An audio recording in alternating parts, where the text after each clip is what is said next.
Қайырлы күн.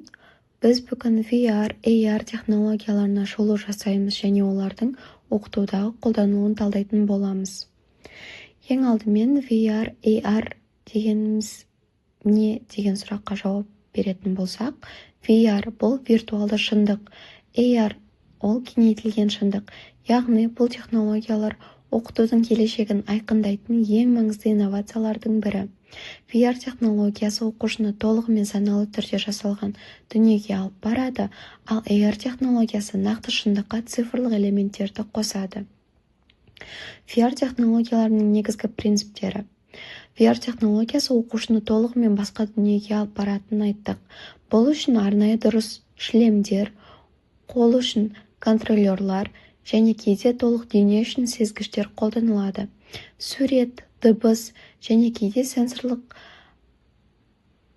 құралдар арқылы оқушы нақты шындықтан толығымен ажыратылған саналы дүниеде болады. Түрлеріне тоқталатын болсақ, ашық VR жүйелері, компьютерге немесе консольге қосылатын дұрыс шлемдер, жоғары сапалы графика және еркін қозғалу мүмкіндігі бар құралдар. Сағаттан тыс VR, толық автономды құрылғылар, олардың өз процессоры және аккумуляторы бар, қозғалыс үшін ыңғайлы, бірақ мүмкіндіктері шектеулі.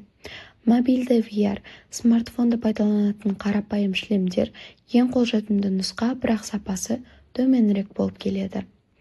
AR технологияларына келетін болсақ, кеңейтілген шындық технологиясы нақты әлемге цифрлық ақпараттарды қосады, бірақ оқушы шынайы дүниемен байланысын сақтайды. Бұл технология камералар, экрандар және арнайы бағдарламаларды қолданады. Олар нақты кеңістікті танып, цифрлық элементтерді дұрыс орналастырады. Түрлері мобильді AR дөңгелектер, проекциялық AR деп бөлінеді. AR технологияларын білім беруде қолданылатынына келсек, 3D модельдерді нақты кеңістікте көрсету, тарихи орындарға визуалды экскурсиялар, тіл үйрену үшін аудио аудармалар, кәсіпкерлік салада қолданылуына, оған бағдарлама құру кезінде көмекші ақпарат, жабдықтарды жөндеу және қызмет көрсету, саудада өнімдерді виртуалды көрсетуді жатқызсақ болады. Оқытуда VR, AR технологиялары бірнеше артықшылықтарға ие. Ең бірінші есте сақтау қабілетін арттыру, бірлескен оқыту, бақылау және бағалау, мотивацияны арттыру, көрнекілікті арттыру мысалдарын келтірсек болады. VR, AR қолданылатын білім беру салаларында медицина, инженерия, тарих пәндерін мысалға келтіріп айтсақ болады.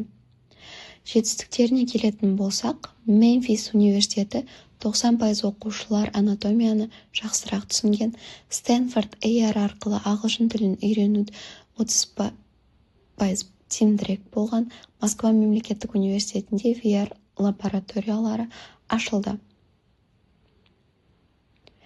VR, AR технологияларын енгізуде қиындықтар туындайды.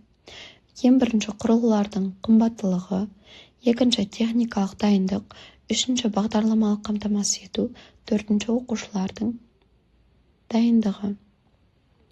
Қорытындылай келгенде, негізгі тиімділіктері есте сақтау қабілетінің артуы, тәжірибелік оқыту мүмкіндігі, қауіпсіз ортада жұмыс істеу, мотивацияның артуы. Қазіргі жағдайға келетін болсақ, бірнеше салаларда сәтті енгізілді, құны азайып жатыр, бағдарламалық қамтамасыз ету кеңейіп, оқушылардың қолдануы артуда. Болашақ бағыттар: жасанды интеллект пен интеграция, нейроинтерфейс технологиялар, бірлескен оқу ортасы. Қорытындылай айтқанда, VR, AR технологиялары білім берудің келешегі болып табылады. Бұл технологиялар арқылы оқушылар тек білім алмайды, сонымен қатар оны сезеді және тәжірибе жинайды. Жақын болашақта бұл технологиялар қолжетімді және кеңінен таралады деген сенімдеміз.